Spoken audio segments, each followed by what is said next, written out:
African rock Python வாழ்க்கை வட்டம் life cycle. African rock Python, ஆப்பிரிக்க பாறை பைதான் என்பது ஆப்பிரிக்காவில் வாழும் மிகப்பெரிய பாம்புகளில் ஒன்றாகும். பெண் பைதான் சுமார் 20 முதல் 100 முட்டைகள் வரை இடும். அவை பொதுவாக குகை மரவேர் அருகில் அல்லது பாதுகாப்பான இடங்களில் வைக்கப்படும். அம்மா பாம்பு முட்டைகளை சுற்றி சுருண்டு வைத்து வெப்பம் கொடுத்து பாதுகாக்கும். சுமார் 2 முதல் 3 மாதங்களில் முட்டைகள் உடையும். குட்டி பாம்புகள் ஹேட்ச்லிங்ஸ் சுமார் 30 முதல் 60 சென்டிமீட்டர் நீளத்தில் இருக்கும். பிறந்தவுடனே தானாகவே வேட்டை செய்ய ஆரம்பிக்கும்.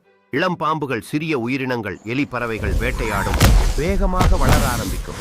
சில ஆண்டுகளில் பெரிய அளவுக்கு வளர்ந்துவிடும். முழு வளர்ச்சி அடைந்த பைத்தான் 3 முதல் 6 மீட்டர், சில நேரம் அதற்கு மேல் வரை இருக்கும். பெரிய விலங்குகளை, மான், குரங்கு, சில நேரம் சிறிய மாடுகள் வேட்டையாடும். தனியாக வாழும் சாலிட்டரி அனிமல். பொதுவாக 2 முதல் 3 ஆண்டுகளுக்கு ஒரு முறை இனப்பெருக்கம் செய்யும். ஆண் மற்றும் பெண் பாம்புகள் சேர்ந்து பின்னர் தனித்தனியாக வாழும். காட்டு சூழலில் சுமார் 15 முதல் 20 ஆண்டுகள்